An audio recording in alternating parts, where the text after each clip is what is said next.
Greetings, my little lovelies. It is I, Julian, and I have come to play with you lovely people once again. We have been busy, oh yes. I know you don't think we are busy, but we are. I have found a fantastic little video for you, and when we come back at the end, I've got a little surprise for you about this video. In the meantime, come with me and we'll have a little look. A 9-year-old girl who plummeted 30 feet headfirst down the inside of a hollow tree claimed she went to heaven and sat on Jesus' lap while unconscious after the fall. Her mother, Christy, has spoken of her amazement after Annabelle, now 12, escaped the horrifying accident unscathed, even waking miraculously cured of a devastating illness that had plagued her since her childhood. For the first time in her life, she can now eat solid food. Her mother thinks the brush with Jesus is the reason why her daughter is cured. In December 2011, Annabelle was playing outside the family's Texas home with her sisters Abigail and Adeline when she slipped and fell inside a hollowed-out cottonwood tree. Sometimes at night it replays in my head, a dark twist on Alice tumbling down the rabbit hole. An emergency fire crew managed to harness Annabelle to safety, and she was rushed to Cook Children's Hospital in Fort Worth via helicopter. Fearing the worst, medics prepped brain and spinal injury teams to stand by for Annabelle's arrival, but incredibly, she survived without a scratch. Doctors told her parents, I guess someone up there was looking out for her. The ER doctor told us the one thing we weren't expecting to hear, her mother said. He said other than a possible concussion and some superficial bumps and bruises, she doesn't appear to have been injured at all. Kevin, her father, and I exchanged a look of pure astonishment. In the days following the accident, Annabelle began to talk of religious visions she experienced while lying unconscious in the tree. She told her parents, I went to heaven when I was in that tree. I sat in Jesus' lap, she said. Her mother said, I saw in Anna's eyes the conscious decision to confide in us. There was no drama, and she wasn't playing up either. This wasn't like one of those long, spun-out recaps of funny dream or movie that she'd seen. She'd been through enough real drama in her short life. She had no interest in melodrama. She described some of what she'd experienced while inside the tree, how the gates of heaven are made of gold, and how Jesus told her it wasn't her time yet.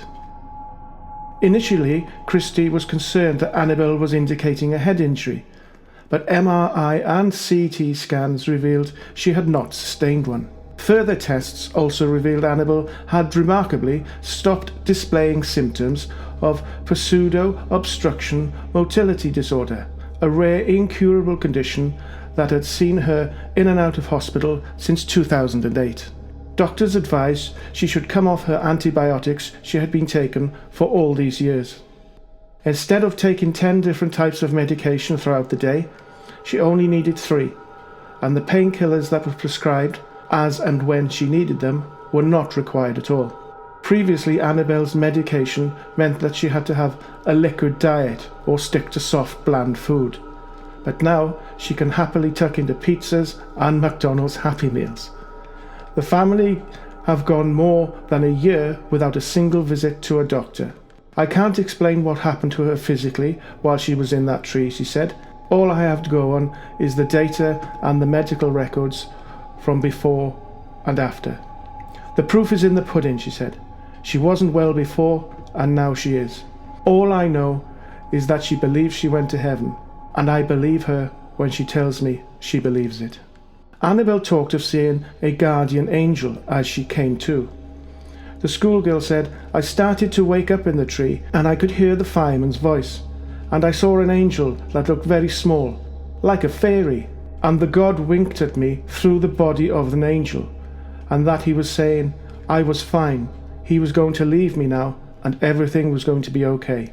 And then the angel stayed with me the entire time, shining a light so I could see. We didn't talk, we just sat there together peacefully. She also spoke of seeing Mimi, her great-grandmother, who died in 2010 after surgery on a blocked intestine.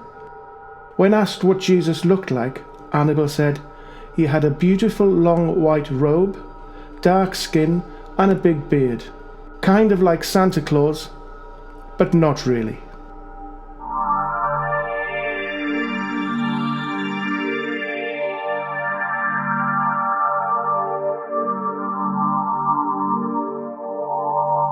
Well, what do you make of that, my little lovelies?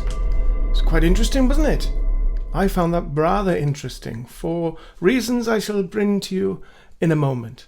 Now, as I always say on these clips, we find them for you, we put them together, and we put them out there in a little video for you. And we leave it down to you guys to decide whether you believe it or whether you don't. Totally up to you guys.